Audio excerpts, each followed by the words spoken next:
냄새나! 무식한 촌년이! 짝! 뺨에 불이 붙었습니다. 며느리의 손바닥이 제 얼굴을 갈랐어요. 눈앞이 번쩍했습니다. 귀에서 이명이 울렸어요. 입안에서 피맛이 났습니다. 32살 며느리가 72살 시어머니를 때린 거였어요. 그것도 1000명이 모인 호텔 결혼식장에서요. 제 아들은 그 장면을 보고도 입을 다물었습니다. 아니, 오히려 저한테 나가라고 했어요. 장인어른 화나셨다고요. 저는 그날 결심했습니다. 이 여자가 누구를 때린 건지 똑똑히 알려주기로요. 사연 시작 전 구독과 좋아요를 눌러주시면 그곳에 행운이 가득하시기를 바라겠습니다. 안녕하세요. 제 이름은 강순자, 올해 72입니다. 경기도 양평 외곽의 작은 마을에서 텃밭이나 일구며 된장 담가 먹고 사는 촌노예요. 적어도 세상 사람들 눈에는 그렇게 보이겠죠. 제 아들놈도 그렇게 알고 있고요. 새벽 5시 알람 소리도 없이 저절로 눈이 떠졌습니다. 50년 넘게 새벽에 일어나다 보니 몸에 시계가 박힌 것 같아요. 창문 틈새로 스며드는 새벽 공기가 코끝을 서늘하게 찔렀습니다. 아직 해가 뜨지 않아서 방 안이 어둑어둑했어요. 이불을 걷어내고 일어나니 허리가 뻐근하게 욱신거렸습니다. 어젯밤 고추 지지대 세우느라 허리를 너무 많이 숙인 탓이겠죠. 손으로 허리를 두드리며 천천히 몸을 일으켰어요. 이 나이에 이 정도 통증은 아무것도 아닙니다. 젊은 시절 시장 바닥에서 국밥 팔 때는 새벽 3시부터 일어나 사골 끓이고 밤 11시까지 서서 일했으니까요. 손이 트고 발이 부르터도 쉬지 못했어요. 그때 생각하면 지금은 호강하는 겁니다. 마당으로 나서니 젖은 흙내가 코를 찔렀습니다. 어젯밤에 비가 왔나 봐요. 발밑에 흙이 질퍽하게 신발 밑창에 달라붙었어요. 헌 장화로 갈아 신고 텃밭으로 터벅터벅 걸어갔습니다. 풀벌레 소리가 사방에서 들려왔고 멀리서 개구리 우는 소리도 났어요. 텃밭에 도착해서 고추밭 상태를 살폈습니다. 아니나 다를까 어제 비바람에 쓰러진 지지대가 서너 개 보였어요. 허리를 숙이고 하나하나 바로 세워졌습니다. 흙을 손으로 꾹꾹 눌러 단단히 다졌어요. 다 하고 나니 손톱 밑에 까만 흙이 잔뜩 꼈습니다. 손가락을 펴서 가만히 들여다봤어요. 누가 보면 더럽다고 인상 쓸 이 흙대가 저한테는 훈장 같은 겁니다. 땀 흘려 일한 증거니까요. 잡초를 뽑고 물을 주다 보니 어느새 동쪽 하늘이 불그스름하게 물들기 시작했습니다. 해가 뜨려나 봐요. 산등성이 너머로 붉은 햇살이 퍼지는 걸 보면 마음이 편안해집니다. 서울 빌딩 숲에서는 절대 볼 수 없는 광경이죠. 한참을 일하고 나니 목이 말랐습니다. 집으로 돌아와 장독대 앞에 섰어요. 크고 작은 항아리가 10대 개 늘어서 있었습니다. 전부 제가 혼자 담근 된장, 고추장, 간장이에요. 제일 큰 된장 항아리 뚜껑을 열었습니다. 구수한 냄새가 확 올라왔어요. 코끝이 찡할 정도로 깊은 향이었죠. 손가락으로 살짝 찍어서 맛을 봤습니다. 짭조름하면서도 감칠맛이 혀끝에 착 감겼어요. 시판 된장하고는 비교가 안 됩니다. 3년 묵은 장맛은 돈 주고도 못 사는 거예요. 바로 그때였습니다. 낡은 작업 조끼 주머니에서 진동이 울렸어요. 최신형 스마트폰이었습니다. 텃밭에서 호미질하는 노인에게는 전혀 어울리지 않는 물건이죠. 화면을 보니 발신자 이름이 떴습니다. 박 실장, 제가 소유한 호텔의 총지배인이에요. 전화를 받았습니다. 그 순간 제 입에서 나오는 말투가 저도 모르게 확 바뀌었어요. 구수한 경기도 사투리가 싹 사라지고 날카롭고 또렷한 표준어가 튀어나왔습니다. 박 실장, 이번 분기 식자재 원가율이 38%나 되던데 뭐가 문제인지 납품업체 전수 조사에서 내일까지 보고해요. 전화기 너머로 박 실장의 긴장한 목소리가 들렸습니다. 알겠습니다, 회장님. 그리고 오늘 오전에 리모델링 결제 서류 가지고 찾아뵈도 되겠습니까? 좋아요, 10시까지 와요.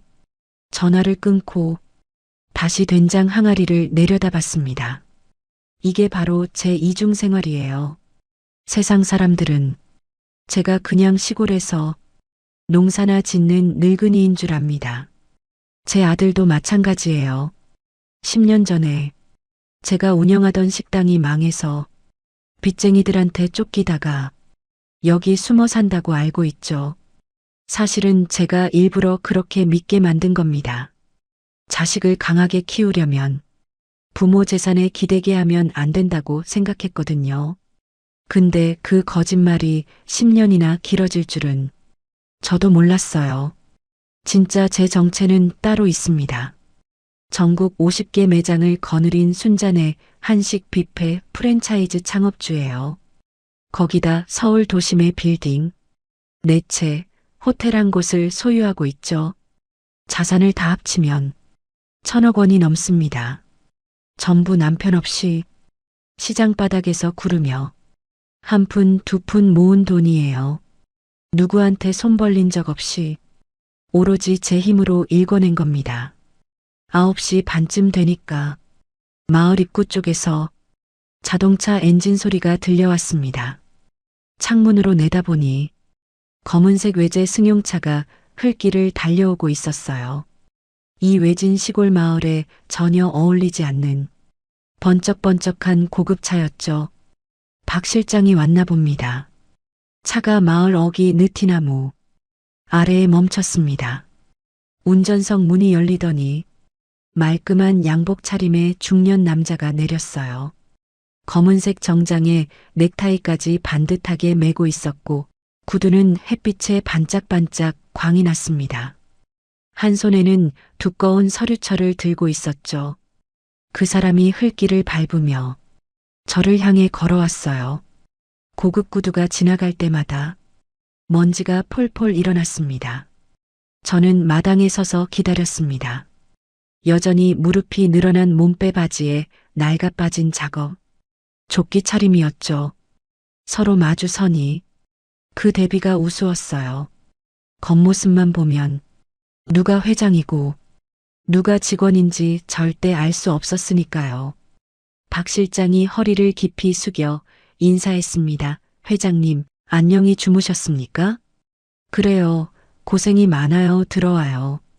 마루에 나란히 걸터앉아 서류철을 받았습니다. 호텔 리모델링 결제안이었어요. 50억 규모의 큰 사업이었죠. 한 장 한 장 꼼꼼히 넘기면서 설계도면, 공사 일정, 예산 내역을 살폈습니다. 숫자 하나하나 눈에 담았어요. 사업을 이만큼 키운 건 이렇게 작은 것 하나도 놓치지 않았기 때문입니다. 서류 검토를 마치고 흙 묻은 목장갑을 벗었습니다. 그리고 품 안에서 검은색 만년필을 꺼냈어요. 외국 명품 브랜드 제품입니다. 흙투성이 촐로의 손에 들리기에는 너무나 어울리지 않는 물건이죠. 결제란에 만년필 촉을 대니 사각사각 소리가 났습니다. 강순자 세 글자가 검은 잉크로 또렷하게 찍혔어요. 서명을 마친 서류를 돌려주고 나서 부엌에서 종이컵에 믹스커피를 타왔습니다. 박 실장이 공손하게 두 손으로 받았죠. 서울 호텔 커피보다 이게 더 달달하니 만날 거요. 일부러 사투리를 섞어서 말했더니 박 실장이 피식 웃었습니다. 바로 그때 전화벨이 또 울렸습니다. 화면을 보니 며느리 이름이 떴어요. 최미진. 저는 재빨리 목소리 톤을 바꿨습니다. 날카로운 회장의 말투가 사라지고 다정하고 순박한 시골 노인의 말투가 돌아왔죠.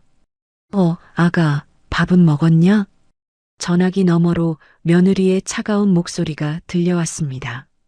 인사도 없이 바로 본론으로 들어갔어요. 어머님, 이번 주말에 제 동생 결혼식 호텔에서 하는 거 아시죠? 오지 마시라고. 확인 전화 드린 거예요. 순간 가슴이 철렁 내려앉았습니다. 하지만 티를 내지 않으려고 애썼어요. 그래도 사돈 총각 결혼식인데 축의금이라도 말끝을 흐렸는데 며느리가 기다렸다는 듯이 말을 잘랐습니다. 어머님 오시면 냄새나요. 호텔 물 흐리지 마시고 그냥 계좌로 보내세요. 아, 하객들. 수준 안 맞으니까 진짜 오지 마세요. 숨이 턱 막혔습니다. 냄새가 난다고요. 수준이 안 맞는다고요. 저도 모르게 만년필을 쥔 손에 힘이 들어갔어요. 주먹이 부들부들 떨렸습니다. 며느리는 거기서 끝내지 않았어요. 전화를 끊는다고 생각했는지 수화기를 제대로 가리지도 않고 혼잣말을 내뱉었습니다. 아우, 시골. 노인네 눈치 없어서 큰일이야 쪽팔리게. 진짜 뚜뚜뚜 통화 종료음이 귀를 때렸습니다. 손에 든 스마트폰이 덜덜 떨렸어요. 아니, 제 손이 떨리는 거였죠. 박 실장이 걱정스러운 눈으로 저를 바라봤습니다. 저는 애써 괜찮은 척 표정을 지었어요. 텃밭 쪽을 물끄러미 바라봤습니다. 남편이 일찍 세상을 떠난 후 저 혼자 시장 바닥에서 이 악물고 살았어요. 새벽 3시에 일어나 사골 끓이고 밤늦게까지 손님 상 받고 설거지하고 손이 갈라지고 발이 퉁퉁 부어도 쉬지 않았습니다.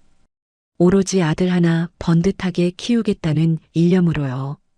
그렇게 키운 아들이 대기업에 취직했을 때 얼마나 기뻤는지 몰라요.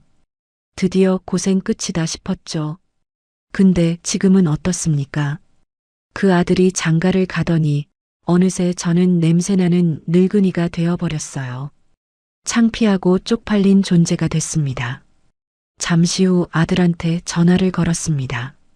신호음이 4-5번 가고 나서야 아들이 받았어요. 엄마 무슨 일이야? 아니, 그냥 이번 주말 처남 결혼식 간다며? 전화기 너머로 아들이 헛기침하는 소리가 들렸습니다. 뭔가 말하기 곤란한 눈치였죠. 목소리가 작아졌어요. 엄마 미안해요. 미진이가 요즘 예민해서 그래요. 나중에 따로 갈게요. 나중에 또 나중입니다. 아들은 언제나 나중이라고 해요 하지만 그 나중은 한 번도 온 적이 없죠. 알았다. 바쁘면 끊어라. 아들이 황급히 전화를 끊었습니다. 마치 저와 통화하는 게 누구한테 들킬까봐 두려운 것처럼요. 가슴 한구석이 서늘하게 식어갔습니다. 아들이 저보다 처가 눈치를 더 보는 게 뻔히 보였어요. 제가 뼈 빠지게 키운 자식이 이렇게 됐다니. 자식 농사가 대용작이구나 하는 생각이 머리를 때렸습니다. 다시 장독대 앞으로 걸어갔습니다. 된장 항아리 뚜껑을 열고 한참을 내려다봤어요. 3년 동안 정성껏 띄운 장입니다.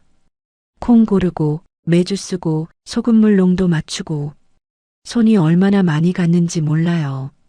이건 절대 실패하지 않았습니다. 제가 키운 게 된장만이 아닌데 자식 농사는 왜 이 모양인지 항아리 뚜껑을 도로 덮으며 나지막이 중얼거렸습니다. 싹수가 노라면 쳐내야지. 박 실장이 조심스럽게 입을 열었습니다. 회장님, 이번 주말 예식 말입니다. 정말 안 가실 겁니까? 그 호텔 회장님 소유 아닙니까? 고개를 돌려 박 실장을 봤습니다. 그의 눈에 걱정이 가득 담겨 있었어요. 맞습니다. 그 결혼식이 열리는 호텔이 바로 제 건물이에요. 며느리는 그 사실을 꿈에도 모르죠. 사돈도 모르고요. 심지어 제 아들조차 모릅니다. 가야지. 제 입에서 낮고 단단한 목소리가 흘러나왔습니다. 하객 말고 주인으로서 내 집구석에 쥐새끼가 들어왔는지 확인하러. 박 실장이 묵묵히 고개를 끄덕였습니다. 저는 손톱 밑에 낀 흙대를 다시 들여다봤어요. 아까는 훈장 같다고 생각했는데 지금 보니 다르게 보였습니다. 이건 훈장이 아니라 위장이었어요. 10년 동안 쓰고 있던 가면이었죠. 세상 사람들한테, 아들한테, 며느리한테 보여주기 위한 껍데기였습니다. 이제 그 가면을 벗을 때가 온 것 같습니다. 며느리가 냄새난다고 했죠. 좋습니다. 그 냄새나는 늙은이가 진짜 누구인지 똑똑히 보여줄 겁니다. 그날 밤 저는 안방 자개장 앞에 섰습니다. 겉보기에는 그냥 낡은 장롱이에요. 시어머니한테 물려받은 거라고 둘러대면 누구도 의심하지 않죠. 하지만 이 장롱 안에는 제 진짜 인생이 들어 있습니다. 장롱 문을 열고 안쪽 벽을 손으로 눌렀습니다. 딸깍 소리와 함께 숨겨진 철제 금고가 모습을 드러냈어요. 6자리 비밀번호를 누르니 묵직한 문이 천천히 열렸습니다. 금고 안에는 제 50년 인생이 빼곡히 들어차 있었어요. 노란 금괴 10개가 가지런히 놓여 있었고 그 옆에는 통장 잔고 증명서가 쌓여 있었습니다. 예금만 300억 원이 넘어요. 수십 장의 등기 권리증도 있었죠. 서울 빌딩 4채, 호텔 1곳, 전국 프랜차이즈 매장, 50개 전부 제 이름으로 된 겁니다. 금고 한쪽 구석에 낡은 흑백 사진 한 장이 있었습니다. 젊은 시절의 저예요. 시장 바닥에서 국밥 파는 25살 순자 머리에 수건 동여 매고 앞치마 두른 모습이 초라하기 짝이 없었죠. 그때는 하루 벌어 하루 먹고 살기도 빠듯했어요.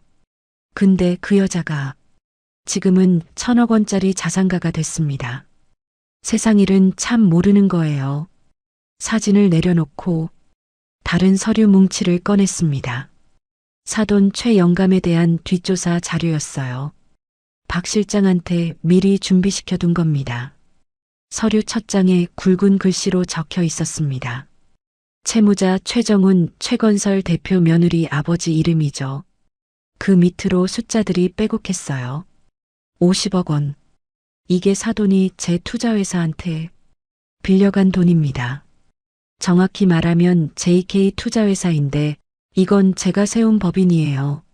최 영감은 그 회사 뒤에 제가 있는 줄 꿈에도 모르죠. 그냥 이름 모를 투자자한테 사업 자금 빌렸다고만 생각할 겁니다. 서류를 넘겼습니다. 상환 현황이 나왔어요. 이자, 연체 6개월 원금 상환 전무 부채 비율 400% 숫자 하나하나가 최건설의 부실함을 적나라하게 보여주고 있었습니다. 한마디로 망하기 직전인 회사예요. 피식 웃음이 났습니다. 그래서 이번에 아들 결혼식을 호텔에서 그렇게 성대하게 치르는 거였군요. 허세를 부려서 정재계 인사들한테 잘 보이려는 속셈이겠죠. 투자라도 받아보려고요. 근데 그 호텔이 하필 제 건물이에요. 빚진 사람이 빚쟁이 집에서 잔치를 벌이는 꼴이니 이게 무슨 운명의 장난인지 서류를 금고에 도로 넣고 문을 닫았습니다. 그리고 박 실장한테 전화를 걸었어요. 내일 결혼식 말이에요. 내가 직접 갈 겁니다. 전화기 너머로 박 실장의 당황한 목소리가 들렸습니다. 회장님, 정말입니까? 그럼 귀빈석을 준비해 드릴까요? 아니요. 나는 작업복 입고 갈 거예요. 주방이랑 시설 점검하는 것처럼요. 직원들한테는 절대 내가 누군지 티내지 말라고 해요. 박 실장이 잠시 말이 없었습니다. 아마 제 의중을 파악하려는 것 같았어요. 회장님, 혹시 실례가 안 된다면 여쭤봐도 되겠습니까? 왜 굳이 정체를 숨기고 가시려는 겁니까? 저는 창밖을 바라봤습니다. 어둠 속에 텃밭이 희미하게 보였어요. 사람은 말이에요. 자기보다 낫다고 생각하는 사람 앞에서 진짜 얼굴을 드러내는 법이에요. 높은 사람 앞에서는 다들 꼬리치고 굽신거리잖아요. 근데 아랫사람 앞에서는 가면을 벗죠. 나는 그 민낯을 보고 싶어요. 박 실장이 알겠다고 대답했습니다.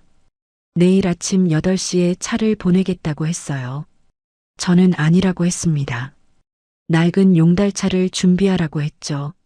식자재 납품 트럭처럼 보이게요. 호텔 정문이 아니라 직원 출입구로 들어갈 거니까요. 전화를 끊고 옷장 앞에 섰습니다. 문을 열자 옷들이 가지런히 걸려 있었어요. 한쪽에는 고급 정장들이 있었습니다. 백화점에서 산 명품 옷들이죠. 사업차 미팅할 때나 가끔 꺼내 입는 것들이에요. 손을 뻗어 실크 재킷 하나를 만져봤습니다. 부드럽고 매끄러운 감촉이 손끝에 전해졌어요. 이걸 입고 가면 어떨까?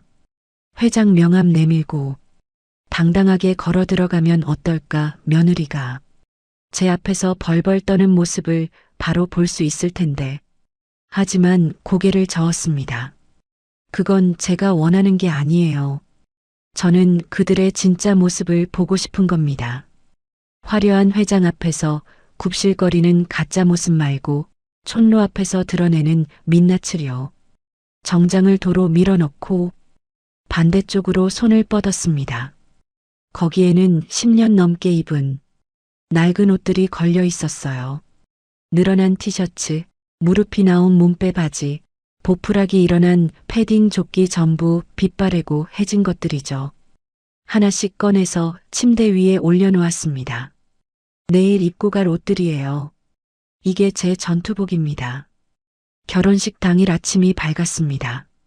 새벽 5시에 눈을 떴어요. 평소보다 1시간이나 일찍이었죠. 이상하게 잠이 오지 않았습니다. 가슴이 두근거렸어요. 긴장되는 건지 기대되는 건지 모르겠더라고요. 세수를 하고 거울 앞에 섰습니다. 주름 깊이 팬 얼굴이 비쳤어요. 72회를 살아온 얼굴이죠. 평소 같으면 가볍게 화장이라도 했을 텐데 오늘은 일부러 아무것도 바르지 않았습니다. 화장기 하나 없는 맨 얼굴 그대로요. 머리도 일부러 빗지 않았습니다. 흰머리가 부스스하게 헝클어진 채로 뒀어요. 거울 속에 저는 영락없는 시골 할머니였습니다. 아무도 이 사람이 1,000억 원짜리 자산가라고 생각하지 못할 거예요. 옷을 입었습니다. 어젯밤 꺼내둔 낡은 옷들이요. 늘어난 티셔츠를 머리 위로 뒤집어 쓰고 무릎 나온 몸빼 바지를 올려 입었어요. 마지막으로 보풀하기 일어난 패딩 조끼를 걸쳤습니다. 전신 거울 앞에 서서 위아래를 훑어봤어요. 완벽했습니다. 어디서 봐도 그냥 시골 노인이었어요. 근데 뭔가 부족했습니다. 손을 내려다봤어요. 어제 밭일하고 나서 손을 너무 깨끗이 씻었더라고요. 손톱 밑이 말끔했습니다. 이건 안 돼요. 마당으로 나갔습니다. 텃밭 흙을 한 줌 집어서 손톱 밑에 일부러 묻혔어요. 검은 흙대가 손톱 사이사이에 꼈습니다. 이 정도면 됐어요. 진짜 촌로처럼 보이려면 디테일이 중요한 겁니다. 집 안으로 들어와서 다시 거울 앞에 섰습니다. 표정을 바꿔봤어요. 회장으로 일할 때의 날카로운 눈빛을 지웠습니다. 대신 세상 물정 모르고 주눅든 시골 노인의 눈빛을 연습했어요. 눈을 살짝 내리깔고 어깨를 움츠리고 허리를 구부정하게 굽혔습니다. 아이고, 사돈 어른, 안녕하셔요. 거울 속에 제가 굽실거렸습니다. 꽤 그럴듯했어요. 10년 동안 촌로 연기를 해왔으니 이 정도는 식은 죽 먹기죠. 8시가 되자 마을 어귀에 낡은 용달차 한 대가 들어왔습니다. 박 실장이 준비한 차예요. 식자재 납품 트럭처럼 보이게 하려고 짐칸에 박스 몇 개를 실어뒀더라고요. 완벽했습니다. 차에 올라타기 전 주머니를 확인했습니다. 품 안에 명품 만년필이 있었어요. 이건 유일하게 가져가는 제 정체의 증거입니다. 나중에 필요할 때 쓸 거예요. 용달차 조수석에 올라탔습니다. 낡은 시트에서 먼지 냄새가 났어요. 스프링이 나간 건지 엉덩이가 푹 꺼졌습니다. 제가 평소 타던 외제차 뒷좌석과는 천지 차이였죠. 하지만 오늘은 이게 맞습니다. 차가 출발했습니다. 덜컹덜컹 흔들리면서 마을을 빠져나갔어요. 창밖으로 익숙한 풍경이 스쳐 지나갔습니다. 논밭, 비닐하우스, 작은 구멍가게. 이게 10년 동안 제가 봐온 풍경이에요. 서울로 진입하니 풍경이 확 바뀌었습니다. 높은 빌딩들이 하늘을 찌를 듯 솟아 있었어요. 유리창에 햇빛이 반사되어 눈이 부셨습니다. 저 빌딩들 중에 제 소유가 4채나 있어요. 근데 지금 저는 낡은 용달차 조수석에 앉아 있죠. 아이러니한 일이에요. 호텔이 가까워졌습니다. 멀리서도 웅장한 건물이 보였어요. 25층짜리 특급 호텔입니다. 제가 5년 전에 사들인 건물이죠. 리모델링해서 지금은 서울에서 손꼽히는 예식장이 됐어요. 호텔 정문 앞에는 고급 승용차들이 줄지어 서 있었습니다. 검은색, 흰색, 은색 외제차들이요. 발렛 파킹 직원들이 바쁘게 움직이고 있었어요. 결혼식 하객들이 속속 도착하는 모양이었습니다. 저희 용달차는 정문으로 가지 않았습니다. 건물 뒤쪽으로 돌아갔어요. 직원 전용 출입구 쪽이었죠. 쓰레기 분리수거장 옆에 차를 세웠습니다.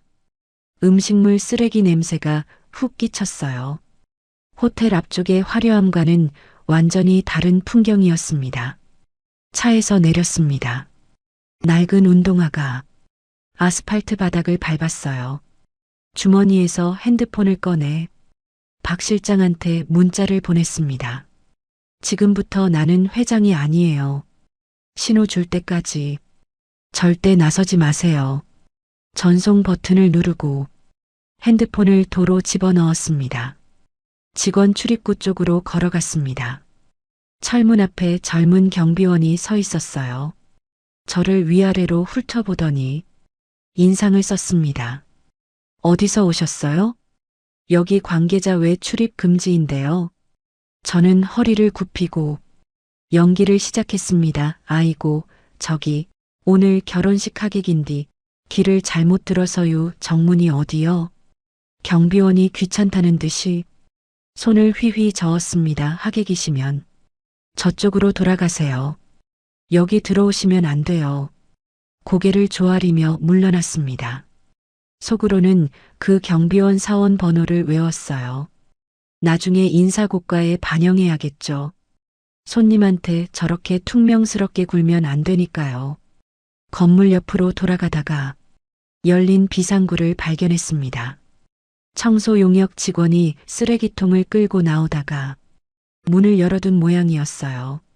저는 자연스럽게 그 틈으로 들어갔습니다. 어두운 복도가 나왔습니다. 형광등 불빛이 희미하게 깜빡이고 있었어요.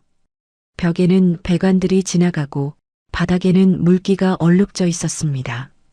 손님들은 절대 볼 수 없는 호텔의 뒷모습이었죠. 저는 천천히 걸음을 옮겼습니다. 심장이 빠르게 뛰었어요. 긴장되는 건지 흥분되는 건지 알 수 없었습니다. 분명한 건 하나 있었어요. 이제 사냥이 시작된다는 겁니다. 어두운 복도를 따라 걸었습니다. 형광등 불빛이 희미하게 깜빡이고 있었어요. 벽에 붙은 안내판을 보니 주방이 가까웠습니다. 기름 냄새와 음식 냄새가 점점 진해졌어요. 멀리서 프라이팬 부딪히는 소리와 셰프들이 고함치는 소리가 들려왔습니다. 주방 뒷문 앞에 도착했습니다. 스테인리스 철문이 반쯤 열려 있었어요. 틈새로 안을 들여다봤습니다. 하얀 조리복을 입은 요리사들이 정신없이 움직이고 있었어요. 불 위에서 웍이 철컹거리고 칼이 도마를 두드리는 소리가 요란했습니다. 후라이팬에서 기름이 튀는 소리도 났죠. 열기가 후끈하게 밀려왔어요. 땀이 등줄기를 타고 흘러내렸습니다. 오늘 결혼식 피로연 음식을 준비하는 중인 게 분명했어요. 저는 문을 살짝 밀고 안으로 들어갔습니다. 아무도 저를 신경 쓰지 않았어요. 다들 바빠서 정신이 없었거든요. 저는 구석에 쌓인 식자재 박스 뒤에 몸을 숨겼습니다. 쪼그리고 앉으니 무릎이 욱신거렸어요. 나이가 나이인지라 관절이 좋지 않거든요. 하지만 참았습니다. 거기서 주방 전체를 살필 수 있었어요. 눈이 절로 식자재 박스들로 향했습니다. 직업병 같은 거예요. 수십 년간 식당을 운영했으니까요. 어떤 재료를 쓰는지 신선한지 아닌지 한눈에 보입니다. 박스 옆면에 붙은 라벨을 읽었어요. 순간 눈을 의심했습니다. 수입산 냉동 등심. 이게 뭔가 싶었습니다. 저는 분명히 지난달 결제 서류에서 봤어요. 오늘 예식 메뉴에는 최상급 한우 1+++ 등급을 쓰기로 되어 있었거든요. 그게 계약 조건이었습니다. 박 실장이 직접 확인하고 결제 올린 건데요. 근데 지금 눈앞에 있는 건 수입산 냉동육이에요. 가격이 3배는 차이 나는 거죠. 손님들한테는 최상급 한우라고 말하면서 실제로는 수입산을 내놓는 겁니다. 주방 보조 2명이 제 옆을 지나가며 수군거렸습니다. 저는 숨을 죽이고 귀를 기울였어요. 야, 오늘 혼주가 하도 진상을 부려서 지배인이 재료 등급 낮춘 거 알아? 진짜? 무슨 진상? 식대 깎아달라고 난리. 첫대 하객 200명인데 인당 5만 원씩 빼달라고. 결국 1,000만 원 깎아줬는데 그 돈 어디서 빼겠어. 재료비에서 빼는 거지. 뭐 에이, 겉만 번지르르하게. 호텔에서 하면서 돈은 없나 보네. 두 사람이 킥킥 웃으며 지나갔습니다. 저는 이를 악물었어요. 어금니가 갈리는 소리가 났습니다. 그러니까 사돈 최 영감이 비용을 아끼려고 때를 쓴 거군요. 그래서 내 호텔 음식 퀄리티가 떨어진 거예요.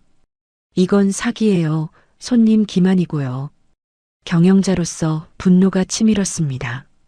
당장 뛰쳐나가서 주방장 목덜미를 잡고 싶었어요. 근데 지금은 참아야 했습니다. 아직 때가 아니니까요. 저는 꽉 쥔 주먹을 천천히 폈습니다. 주방을 빠져나와 연회장 쪽으로 이동했습니다. 복도 끝에 커다란 양문이 있었어요. 문틈으로 화려한 조명빛이 새어나왔습니다. 웅성거리는 사람들 소리도 들렸죠. 결혼식장이 분명했어요. 문을 살짝 열고 틈새로 안을 들여다봤습니다. 눈이 부셨어요. 천장에 매달린 크리스털 샹들리에가 수천 개의 빛을 뿌리고 있었거든요. 하얀 장미와 백합으로 장식된 꽃길이 단상까지 이어져 있었습니다. 향긋한 꽃향기가 코끝을 스쳤어요. 꽃 장식만 해도 수천만 원은 좋게 들었을 겁니다. 음식값은 깎으면서 꽃 장식에는 돈을 펑펑 쓴 거군요. 속은 텅 비었는데 겉만 번지르르한 전형적인 허세였습니다. 피식 웃음이 났어요. 씁쓸한 웃음이었죠. 하객들이 웅성거리며 자리를 잡고 있었어요. 전부 고급 정장과 드레스 차림이었습니다. 목에는 진주 목걸이, 손목에는 명품 시계가 번쩍거렸죠. 향수 냄새가 진동했어요. 저 같은 차림의 사람은 한 명도 없었습니다. 만약 제가 저기 들어가면 다들 쳐다볼 거예요. 거지가 왜 왔냐는 눈빛으로요. 그때 낯익은 목소리가 들렸습니다. 사돈 최 영감이었어요. 60대 중반의 배 나온 남자가 하객들 사이를 누비며 큰 소리로 떠들고 있었습니다. 얼굴이 벌겋게 달아있는 걸 보니 벌써 술을 몇 잔 마신 모양이었어요. 걸음걸이도 약간 비틀거렸죠. 아이고, 박 사장님, 와주셔서 영광입니다. 오늘 우리 막내가 장가를 가네요. 하객 한 명이 물었습니다. 그런데 최 사장, 사돈은 안 오셨어? 최영감의 얼굴이 순간 굳었습니다. 눈이 가늘어지더니 입꼬리가 실룩거렸어요. 그러더니 손사래를 치며 목소리를 낮췄습니다. 근데 그게 속삭임이라기엔 너무 컸죠. 일부러 주변에 들으라고 하는 것 같았어요. 에이, 사돈요? 오지 말라고 했습니다. 시골에서 밭이나 매는 노인네가 뭘 안다고요. 와봤자 눈치도 없이 민폐만 끼치지 하. 주변 사람들이 킥킥 웃었습니다. 제 심장이 쿵 내려앉았어요. 귀가 멍멍해졌습니다. 저 사람이 지금 저를 두고 하는 말이었어요. 눈치 없는 시골 노인네라고요. 민폐라고요. 최영감이 계속 말했습니다. 목소리가 더 커졌어요. 우리 사위 불쌍하죠. 그런 집안에서 자라가지고 어머니가 빚쟁이한테 쫓겨서 시골에 숨어 산다면서요? 쯧쯧 내가 걷어서 먹여 살리는 거나 마찬가지입니다. 걷어서 먹여 살린다고요. 저는 입술을 깨물었습니다. 피 맛이 났어요.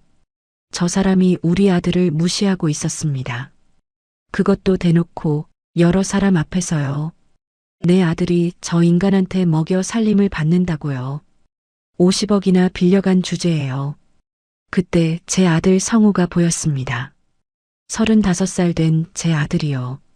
검은 양복을 입고 하객들 사이를 돌아다니고 있었어요. 근데 표정이 어두웠습니다. 어깨가 움츠러들어 있었고 눈은 바닥만 보고 있었죠. 등이 구부정했어요. 제가 알던 당당한 아들이 아니었습니다. 언제부터 저렇게 됐을까요? 가슴이 답답했습니다. 최영감이 성우를 불렀습니다. 손가락으로 성우를 가리키며 소리쳤어요. 야, 성우야. 여기 박 사장님 술잔 비었어. 뭐하냐? 성우가 황급히 달려왔습니다. 허리를 90도로 꺾으며 술병을 들었어요. 아버님, 죄송합니다. 제가 채워드리겠습니다. 성우가 술을 따르는데 손이 떨리는 게 보였어요. 술이 잔 밖으로 조금 튀었습니다. 최영감이 인상을 썼죠. 저는 가슴이 미어졌습니다. 뜨거운 것이 눈시울에 차올랐어요. 저 아이가 언제부터 저렇게 비굴해졌을까요? 제가 시장 바닥에서 허리 펴고 당당하게 장사하는 모습을 보여줬는데 왜 저렇게 굽신거리는 걸까요? 그때 며느리 미진이가 나타났습니다. 하늘색 드레스를 입고 있었어요. 목에는 굵은 다이아몬드 목걸이가 걸려 있었죠. 귀에도 큼직한 귀걸이가 흔들렸습니다. 화려하게 차려입었지만 얼굴에는 날이 서 있었어요. 입꼬리가 아래로 처져 있었고 눈빛이 차가웠습니다. 미진이가 성우에게 다가갔습니다. 그리고는 사람들 눈을 피해 성우의 옆구리를 꼬집었어요. 손톱이 길었거든요. 성우가 움찔했습니다. 얼굴을 찡그렸지만 소리는 내지 못했죠. 표정 좀 펴. 저기 국회의원님 오셨어. 가서 인사 안 하고. 뭐해? 목소리는 낮았지만 날카로웠어요. 하인한테 지시하는 것 같았습니다. 지금 가려던 참이야. 말대꾸는 빨리 가. 미진이가 성우의 등을 떠밀었습니다. 성우가 비틀거리며 걸어갔어요. 뒷모습이 처량했습니다. 저는 주먹을 꽉 쥐었어요. 손톱이 손바닥을 파고들었습니다. 연회장 구석 테이블에서 사돈댁 친척들이 모여 앉아 있었습니다. 중년 여자 서너시 머리를 맞대고 수군거리고 있었어요. 저는 슬쩍 그쪽으로 다가갔습니다. 뒤에 있는 커다란 화분 뒤에 숨어서 귀를 기울였죠.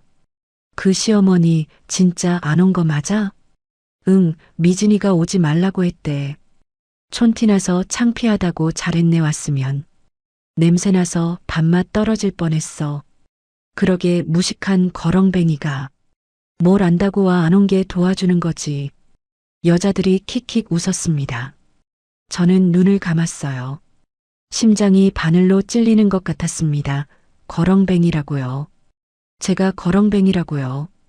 평생 피땀 흘려 일해서 1,000억 원을 모은 제가요. 숨이 막혀서 연회장을 빠져나왔습니다. 복도를 걸어서 화장실 쪽으로 갔어요. 청소 도구함이 있는 구석진 곳에 쭈그리고 앉았습니다. 다리에 힘이 풀렸거든요. 손이 떨렸어요. 눈물이 날 것 같았지만 참았습니다. 한참을 그렇게 앉아 있었습니다. 머릿속이 복잡했어요. 분노와 서러움이 뒤엉켜서 어떤 감정인지 알 수가 없었죠. 그때 누군가 다가오는 발소리가 들렸습니다. 고개를 드니 청소 용역 아주머니가 서 있었어요. 50대쯤 되어 보이는 분이었습니다. 손에 대걸레를 들고 있었죠. 얼굴에 걱정이 가득했어요. 아이고, 어머니 괜찮으세요? 저는 얼른 일어나려고 했습니다. 괜찮아요. 다리가 좀 아파서. 아주머니가 품에서 작은 음료수를 꺼냈어요. 이거 드세요. 비타민 음료예요. 저도 힘들 때 마시는 건데. 따뜻한 목소리였습니다. 이 호텔에서 처음으로 느끼는 사람의 온기였어요. 저는 음료를 받았습니다. 손이 떨렸어요. 고마워요. 정말 고마워요. 아주머니가 제 어깨를 토닥이며 지나갔습니다. 저는 그 자리에 한참 서 있었어요. 손에 쥔 음료병이 따뜻하게 느껴졌습니다. 이 거대한 호텔에서 저를 사람으로 대해준 건 저 청소 아주머니뿐이었어요. 사돈도 며느리도, 심지어 내 아들도 저를 짐처럼 취급했습니다. 근데 이름도 모르는 청소, 용역 직원이 저한테 음료수를 건넸어요. 저는 음료수를 마시며 마음을 다잡았습니다. 괜찮아. 이제 시작이야. 핸드폰을 꺼냈습니다. 11시 30분 결혼식까지 30분 남았어요. 이제 로비로 나갈 시간입니다. 며느리를 만나러요. 로비로 통하는 문을 밀었습니다. 눈이 부셨어요. 천장에서 쏟아지는 조명이 대리석 바닥에 반사되고 있었거든요. 연회장과는 또 다른 화려함이었습니다. 커다란 야자수 화분들이 곳곳에 놓여 있었고 벽면에는 금색 액자에 담긴 그림들이 걸려 있었죠. 은은한 클래식 음악이 스피커에서 흘러나왔어요. 진한 향수 냄새가 코를 찔렀습니다. 저는 구석에 있는 큰 화분 뒤로 몸을 숨겼습니다. 야자수 잎사귀가 제 얼굴을 가려줬어요. 거기서 로비 전체가 한눈에 보였습니다. 하객들이 삼삼오오 모여서 이야기를 나누고 있었어요. 웃음소리가 여기저기서 터져나왔죠. 다들 행복해 보였습니다. 저만 빼고요. 그때 며느리 미진이가 보였습니다. 친구들 서너과 함께 로비 한가운데 서 있었어요. 하늘색 드레스가 조명 아래서 반짝거렸습니다. 손에는 샴페인 잔을 들고 있었죠. 고개를 젖히며 웃고 있었어요. 마치 세상에서 자기가 제일 행복한 사람인 것처럼요. 웃을 때마다 목에 걸린 다이아몬드 목걸이가 흔들렸습니다. 어머, 미진아, 오늘 드레스 진짜 예쁘다. 어디 거야? 친구 한 명이 물었습니다. 미진이가 어깨를 으쓱했어요. 자랑스러운 표정이었죠. 이거 파리에서 공수했어. 국내에는 이 디자인 없거든. 와, 역시 미진이는 달라부럽다. 미진이가 만족스러운 표정을 지었습니다. 입꼬리가 귀에 걸릴 듯이 올라갔어요. 저는 화분 뒤에서 그 모습을 지켜봤습니다. 저 드레스 값이면 시골에서 1년은 넉넉히 살 수 있을 거예요. 근데 저 여자는 그걸 자랑스럽게 떠벌리고 있었죠. 속이 뒤틀렸습니다. 친구 중 한 명이 주변을 둘러보며 물었습니다. 근데 시어머니는 진짜 안 오신 거야? 미진이의 표정이 순식간에 굳었습니다. 눈빛이 차가워졌어요. 입꼬리가 아래로 처졌죠. 방금 전까지의 화사함이 싹 사라졌습니다. 몰라, 노망나서. 길이나 제대로 찾겠어? 안 오는 게 도와주는 거야. 와봤자 창피하기만 하지. 친구들이 킥킥거렸습니다. 저는 입술을 깨물었어요. 이가 살을 파고들었습니다. 참아야 했어요. 아직은요. 그때 미진이가 제 쪽으로 걸어왔습니다. 친구들과 이야기하면서 천천히 다가오고 있었어요. 화분이 있는 방향으로요. 저는 몸을 더 숨기려고 했지만 이미 늦었습니다. 미진이와 눈이 마주쳤어요. 시간이 멈춘 것 같았습니다. 미진이의 얼굴이 하얗게 질렸어요. 눈이 휘둥그레졌습니다. 입이 떡 벌어졌죠. 손에 들고 있던 샴페인 잔이 기울어져서 술이 바닥에 쏟아졌어요. 찰랑거리는 소리가 났습니다. 그 소리가 이상하게 크게 들렸어요. 저는 화분 뒤에서 천천히 걸어 나왔습니다. 낡은 티셔츠에 몸빼 바지 차림으로요. 이 화려한 로비에서 저만 혼자 동떨어진 존재였죠. 주변 사람들의 시선이 느껴졌어요. 수군거리는 소리도 들렸습니다. 손가락질하는 사람도 있었어요. 아가 나지막하게 불렀습니다. 최대한 다정한 목소리로요. 미진이가 뒷걸음질 쳤습니다. 높은 힐이 삐끗했어요. 넘어질 뻔했지만 간신히 중심을 잡았죠. 얼굴이 일그러졌습니다. 공포와 분노가 뒤섞인 표정이었어요. 뭐야 어머님? 목소리가 떨렸어요. 당황한 게 역력했습니다. 주변 친구들이 수군거리기 시작했어요. 저 사람 누구야? 설마 시어머니? 헐, 저 옷 좀 봐, 진짜야? 어머, 냄새 안 나? 미진이의 얼굴이 빨갛게 달아올랐습니다. 수치심 때문인 게 분명했어요. 이를 악물더니 제 팔을 확 잡았습니다. 악력이 장난이 아니었어요. 손가락이 팔뚝살을 파고들었습니다. 긴 손톱이 살을 찔렀어요. 따가웠습니다. 하지만 소리 내지 않았어요. 일단 이리 와요. 미진이가 저를 끌고 갔습니다. 로비 구석에 있는 비상구 쪽으로요. 저는 끌려가면서도 저항하지 않았어요. 오히려 이게 좋았습니다. 사람들 눈을 피해서 이야기할 수 있으니까요. 비상구 문을 밀고 들어갔습니다. 콘크리트 벽으로 둘러싸인 좁은 공간이었어요. 형광등 불빛이 차갑게 내리쬐고 있었죠. 로비의 화려함과는 천지 차이였습니다. 페인트가 벗겨진 벽, 먼지 쌓인 소화기, 쾌쾌한 냄새. 미진이가 문을 쾅 닫았어요. 쇳소리가 계단통에 울렸습니다.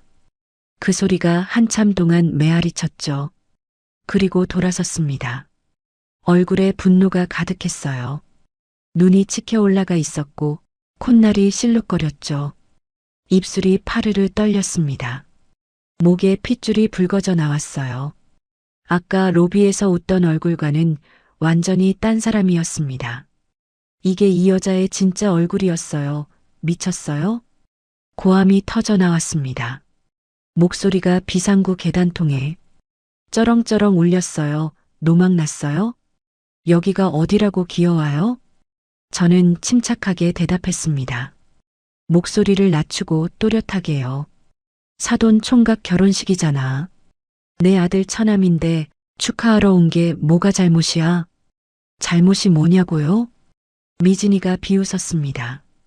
코웃음이 나왔어요. 어이가 없다는 표정이었죠. 어머님이 오면 안 되는 이유를 진짜 몰라요? 거울 좀 보세요. 그 꼬라지가 뭐예요? 어디 밤매다 왔어요? 제 몸을 위아래로 훑어봤습니다. 경멸하는 눈빛이었어요. 마치 더러운 걸 보는 것처럼요. 벌레를 보는 것처럼요. 저는 평생 그런 눈빛을 받아본 적이 없었습니다. 냄새나요. 진짜 냄새난다고요. 하객들 다 쳐다보잖아요. 쪽팔려서. 어떻게 해요? 미진이의 목소리가 점점 커졌습니다. 얼굴이 불그락푸르락했어요. 이성을 잃어가는 게 보였죠. 손이 부들부들 떨리고 있었습니다. 저는 한 발짝 다가섰습니다. 그리고 똑바로 눈을 마주쳤어요. 내 건물에서 내가 다니는데 내 허락이 필요하냐? 순간 미진이의 표정이 얼어붙었습니다. 뭐라고요? 하는 눈빛이었어요. 하지만 금방 비웃음으로 바뀌었죠. 지금 뭐라고 했어요? 어머님 건물이요? 로망이 제대로 났네. 빚쟁이한테 쫓겨서 시골에 숨어 사는 주제에 무슨 건물이요? 내가 누군지 알고 그러는 거야? 누구긴 누구예요? 미진이가 소리쳤습니다. 눈에 핏줄이 섰어요. 돈 뜯어내러 온 촌년이지. 평생 시장 바닥에서 굴러다닌 게 티가 난다고요. 무식하고 냄새나는 노인네가. 그 순간 미진이의 손이 번개처럼 올라왔습니다. 짝뺨에 불이 붙은 것 같았어요. 머리가 옆으로 확 돌아갔습니다. 눈앞이 번쩍했어요.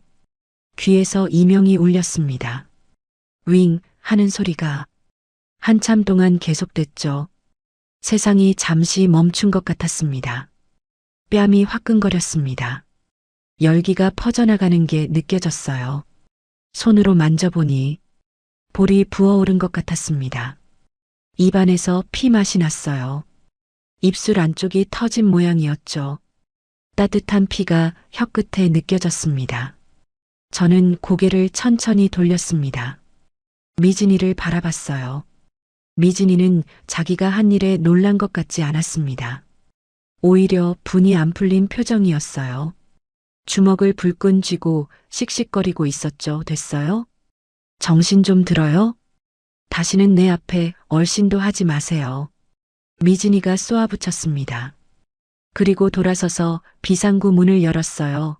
나가려는 순간 멈칫했습니다. 저를 돌아봤어요.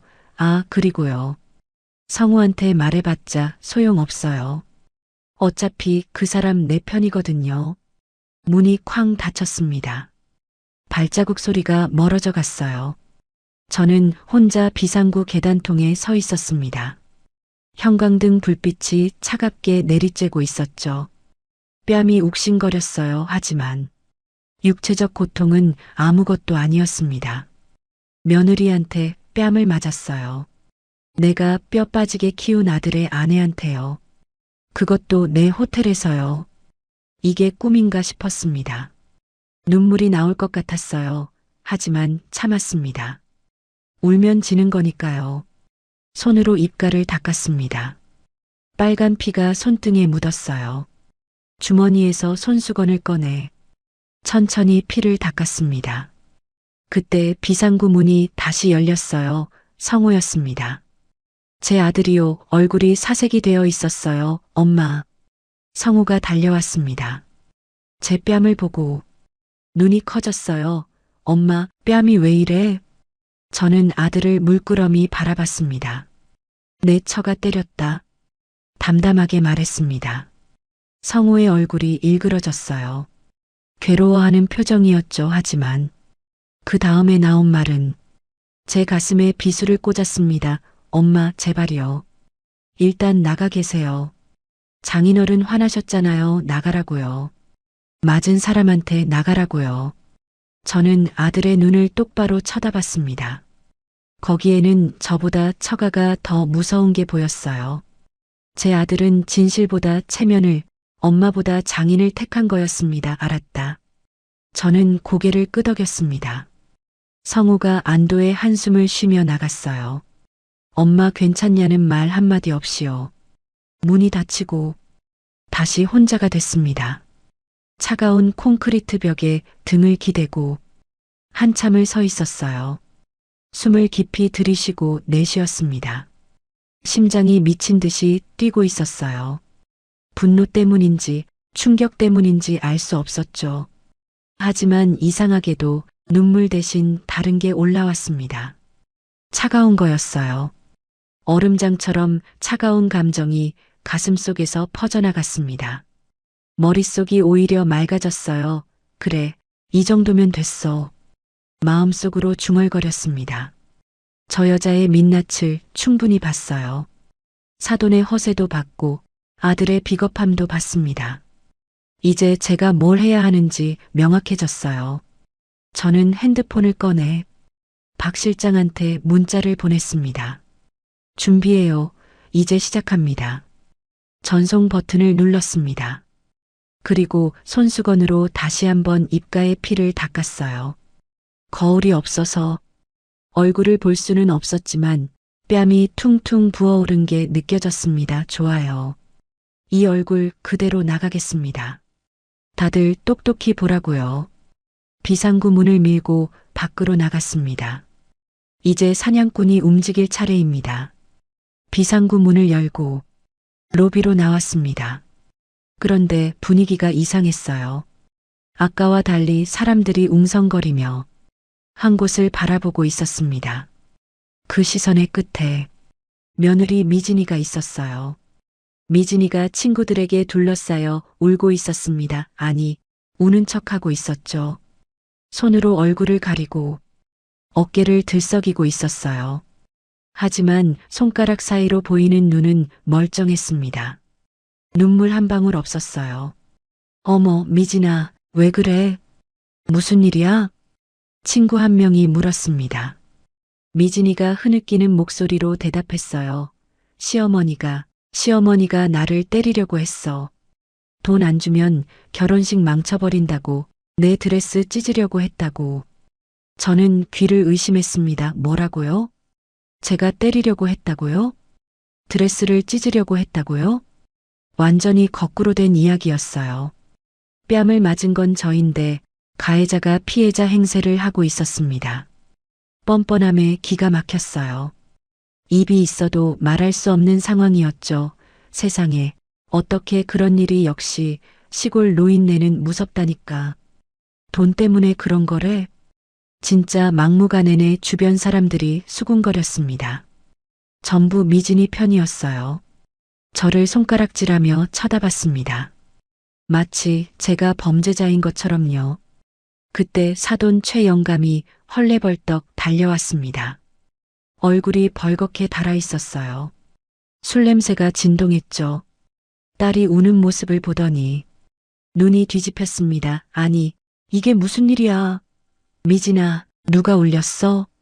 미진이가 저를 손가락으로 가리켰습니다. 최영감이 고개를 돌려 저를 봤어요. 눈이 마주쳤습니다. 최영감의 눈에 경멸과 분노가 가득 차 있었어요. 사돈어른. 최영감이 성큼성큼 다가왔습니다. 배가 나온 몸이 좌우로 흔들렸어요. 손가락으로 저를 가리키며 소리쳤습니다. 남의 잔칫집에 와서 이게 무슨 행패입니까? 돈이 필요하면 말을 하지 왜 내 딸을 울립니까? 저는 침착하게 대답했습니다. 사돈어른, 오해가 있는 것 같은데요. 저는 아무것도 안 했습니다. 아무것도 안 했다고요? 최영감이 코웃음을 쳤습니다.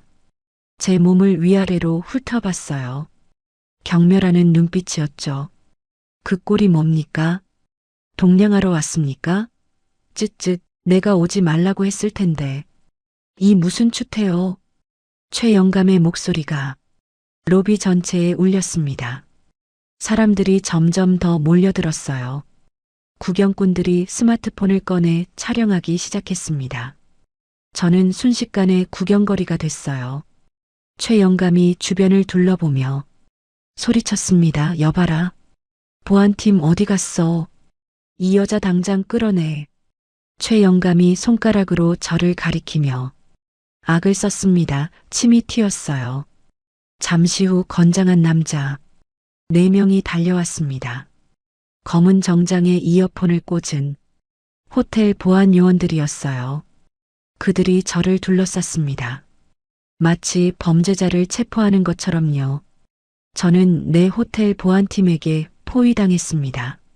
내가 월급 주는 직원들한테요. 아이러니한 상황이었어요. 하지만 그들은 제가 누군지 몰랐습니다. 그냥 행패 부리는 시골 노인으로만 보였겠죠. 할머니, 여기서 뭐 하시는 겁니까? 보안팀장이 물었습니다. 40대쯤 되어 보이는 남자였어요. 이름표에 김철수라고 적혀 있었습니다. 제가 채용한 사람이에요. 면접 때 성실해 보여서 뽑았던 기억이 났죠. 나는 하객입니다. 사돈 총각 결혼식에 온 거예요. 하객이시라고요? 김철수 팀장이 저를 위아래로 훑어봤습니다. 믿지 않는 눈빛이었어요. 제 행색을 보면 당연하겠죠. 낡은 티셔츠에 몸빼 바지 차림이니까요. 그때 사돈댁 친척 중 한 명이 소리쳤습니다. 아까 연회장에서 저를 거렁뱅이라고 했던 여자였어요. 저 여자 주머니 뒤져봐요. 아까 내 핸드백 없어졌는데 저 여자가 가져간 거 아니에요? 저는 귀를 의심했습니다. 핸드백이라고요? 저는 그런 거 건드린 적도 없어요. 완전히 누명이었습니다. 맞아. 나도 봤어. 저 할머니가 테이블 쪽에서 뭔가 집어들던데 다른 사람도 거들었습니다.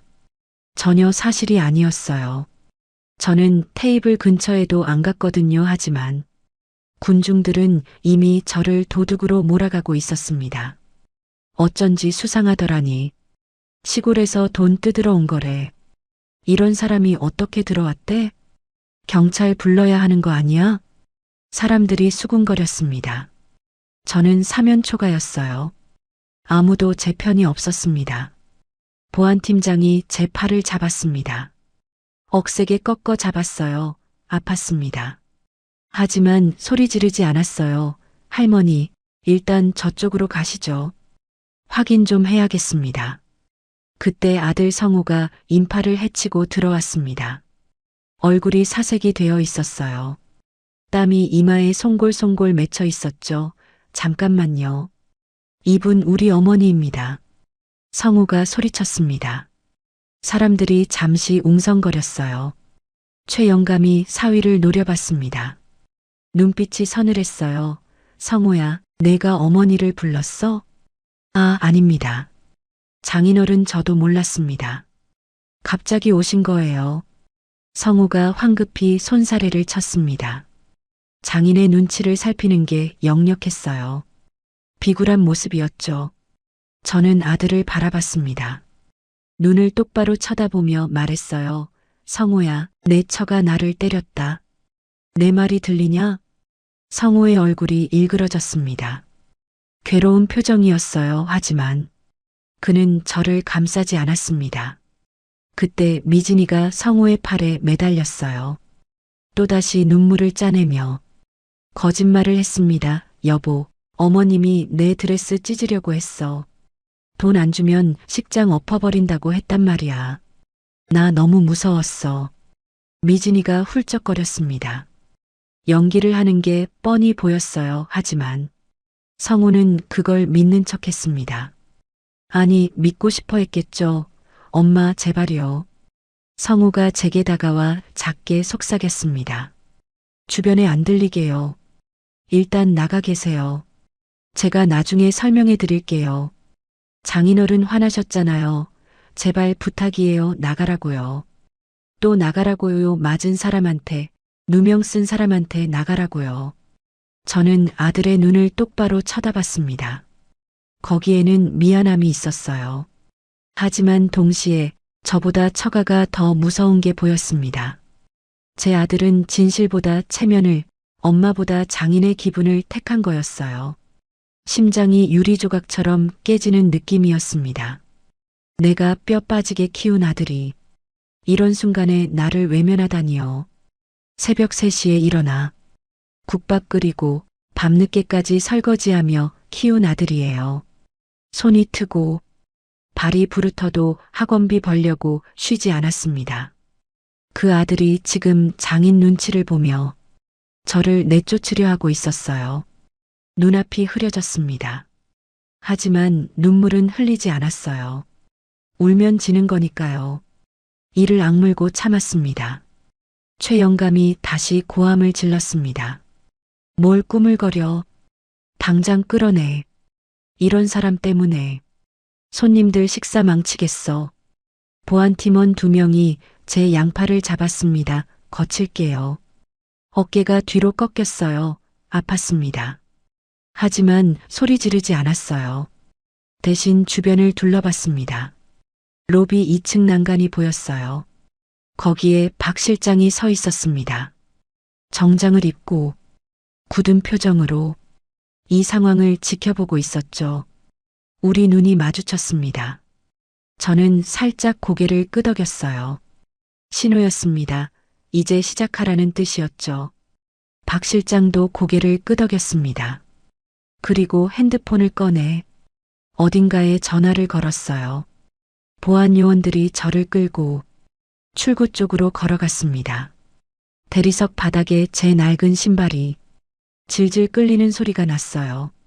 하객들이 길을 터주며 저를 쳐다봤습니다.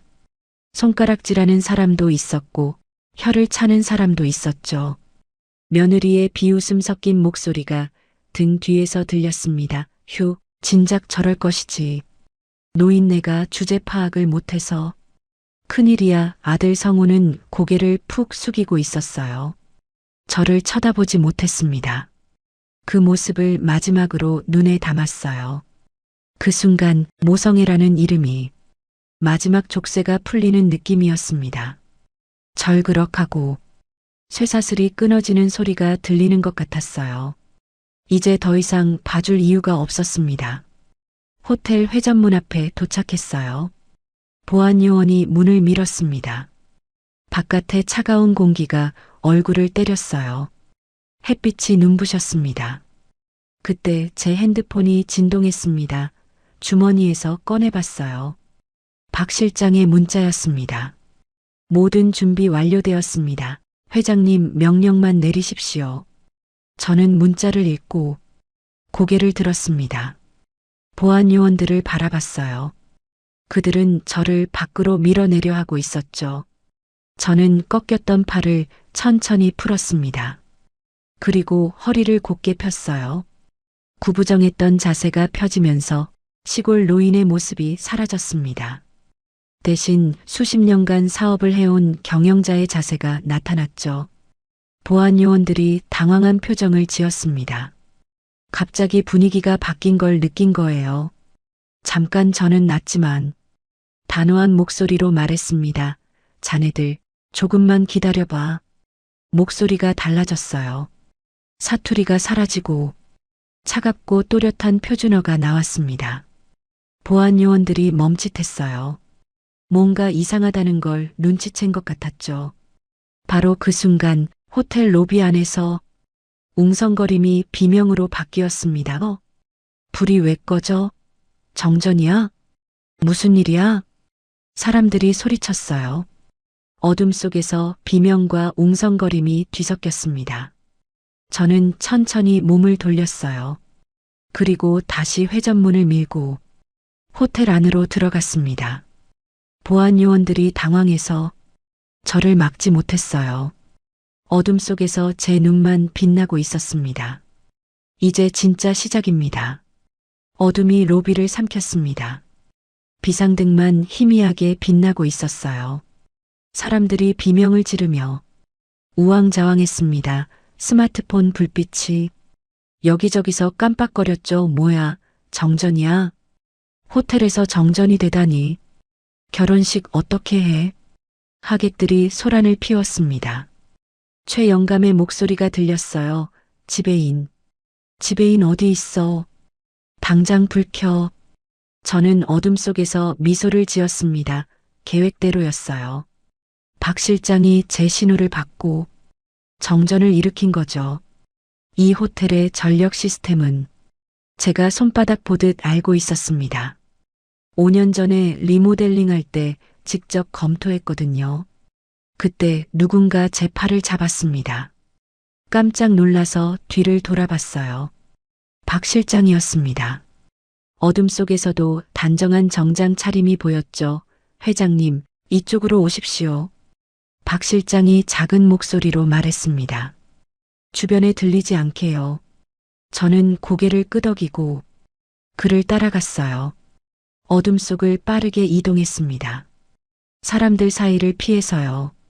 로비 뒤편에 있는 직원 전용 통로로 들어갔죠. 비상등이 희미하게 길을 비춰줬습니다. 통로 끝에 작은 방이 있었습니다. 호텔 지배인 사무실이었어요. 박 실장이 문을 열고 저를 안으로 안내했습니다. 방 안에는 비상 조명이 켜져 있었어요. 준비해뒀습니다. 박 실장이 옷걸이를 가리켰습니다. 거기에 검은색 정장이 걸려 있었어요. 제가 중요한 회의 때 입는 옷이었죠. 깔끔하게 다림질되어 있었습니다. 옆에는 진주 목걸이와 금귀걸이가 놓여 있었어요. 신발도 준비했습니다. 회장님 사이즈로요. 박 실장이 바닥을 가리켰습니다. 검은색 구두가 반짝거리고 있었어요. 굽이 낮은 편안한 스타일이었죠. 저는 옷을 바라보며 잠시 멈췄습니다. 이 옷을 입으면 다시는 돌이킬 수 없어요. 시골 노인 강순자는 사라지고 1,000억 원대 자산가 강순자가 나타나는 거죠. 아들과의 관계도 완전히 달라질 겁니다. 잠깐 망설였어요. 정말 이렇게까지 해야 하나 싶었죠. 하지만 뺨에 남은 열기가 느껴졌습니다. 며느리한테 맞은 자리였어요. 아직도 욱신거렸죠. 그리고 아들의 말이 귓가에 맴돌았습니다. 엄마, 나가 계세요. 장인어른 화나셨잖아요. 그래, 더 이상 봐줄 이유가 없어. 저는 낡은 티셔츠를 벗기 시작했습니다. 땀에 젖은 옷이 피부에서 떨어졌어요. 몸빼 바지도 벗었습니다. 거울에 비친 제 모습이 보였어요. 72살 노인의 몸이었죠. 주름지고 마른 몸이었습니다. 손등에는 검버섯이 있었고 무릎에는 반일하다 생긴 흉터가 있었어요. 하지만 눈빛만은 젊었습니다. 결의에 찬 눈빛이었죠. 정장 바지를 입었습니다. 허리에 딱 맞았어요. 고급 원단이 피부에 닿는 느낌이 달랐습니다. 흰 블라우스를 입고 단추를 하나하나 잠갔어요. 손끝이 미세하게 떨렸습니다. 긴장 때문이었죠. 검은 재킷을 걸쳤습니다. 어깨가 펴지는 느낌이었어요. 수십 년간 사업을 하며 입었던 전투복 같은 거였죠. 이 옷을 입으면 저는 달라졌습니다. 시장에서 국밥 팔던 순자가 아니라 회의실에서 계약서에 도장 찍는 강순자가 됐어요. 진주 목걸이를 목에 걸었습니다. 차가운 진주알이 쇄골에 닿았어요. 금귀걸이를 귀에 꽂았습니다. 구두를 신었어요. 딱딱 소리가 났죠. 박 실장이 빗과 손거울을 건넸습니다. 저는 헝클어진 머리카락을 정리했어요. 아까 일부러 빗지 않았던 머리였죠. 깔끔하게 뒤로 넘기고 핀으로 고정했습니다. 거울을 들여다봤어요. 완전히 다른 사람이 되어 있었습니다. 시골에서 밥 매던 할머니가 아니었어요. 대기업 회장 같은 위엄이 느껴졌죠. 아니, 저는 실제로 회장이었습니다. 회장님, 영상 준비도 완료됐습니다. 박 실장이 태블릿을 보여줬습니다. 화면에 여러 영상 파일이 정리되어 있었어요. 제가 미리 준비시킨 것들이었죠. 첫 번째 파일은 JK투자의 대출 서류였습니다. 사돈 최영감이 50억 원을 빌려간 계약서였어요. 이자가 6개월째 연체 중이라는 내용도 있었죠. 두 번째 파일은 부동산 등기부 등본이었습니다. 이 호텔 건물의 소유주가 누구인지 보여주는 서류였어요.